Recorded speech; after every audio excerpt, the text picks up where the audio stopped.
Някога ли сте искали да създадете свой собствен AI говорещ аватар безплатно, без никакви водни знаци?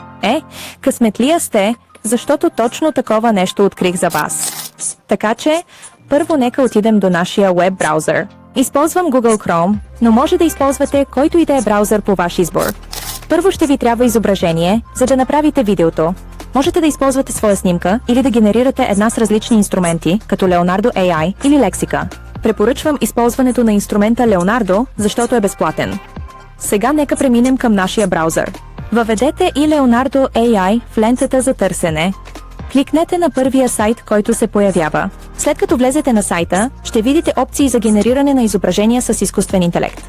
Хайде да добавим подсказка за създаване на изображения с AI. И така, нашето изображение с изкуствен интелект е готово за употреба. Сега нека преминем към създаването на говорещия аватар. Преди да се потопим в създаването на нашия AI говорещ аватар, има важна стъпка, която трябва да обхванем. Ако не коригирате снимката си предварително, може да се окажете с воден знак във видеото и за съжаление, по-късно няма как да го скриете или оправите. Затова, да се уверим, че е правилно. За да коригираме вашата снимка, ще използваме Canva. Ако вече имате Canva, чудесно! Продължете и го отворете. Но след като настроите снимката си точно както искате, сме готови да продължим. Добре, сега нека преминем към нашия браузър. Отворете нов раздел и потърсете Talking Heads. След като стигнете там, кликнете върху Генерирайте говорещи глави. След кликването ще ви бъдат представени няколко опции. За стъпка 1 ще видите куп стандартни аватари.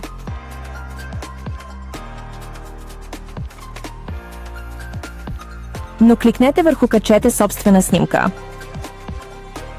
След като сте избрали файла си, за стъпка 2 имате 3 опции. Качване на видео, аудио или текст. Препоръчвам да изберете аудио и качите вашия аудиофайл. По този начин аватарът ще говори според вашия звук. Можете да изберете да използвате изкуствено генериран глас или свой собствен глас. За третата стъпка се уверете, че сте избрали стандартния аватар, а не обрязания. След това трябва само да изчакате поне 1 минута, изкуственият интелект ще генерира вашето видео. И след като приключи, ще можете да го изтеглите. Ето го и това. Вашият собствен говорещ аватар с изкуствен интелект, готов за употреба. След като го изтеглите, отидете на Canva, качете файла и кликнете върху редактиране на видео, за да премахнете фона. Процесът е прост и Canva го прави изключително лесен. Или може да използвате и други инструменти за обработка на видео, като CapCut, InShot или който и да е софтуер, с който се чувствате удобно. След като премахнете фона, коригирайте аватара си съответно, за да отговаря на вашите нужди. Можете да промените размера му, да добавите ефекти или да коригирате каквито и да е други настройки, за да го направите точно така, както искате. Изчакайте.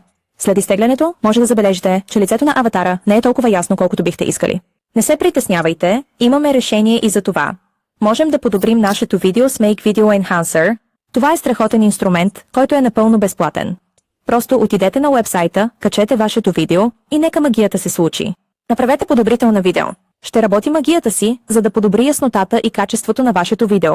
И така нашият говорящ аватар сега изглежда по-остър и по-добър от всякога. Надявам се това видео да ви е било полезно.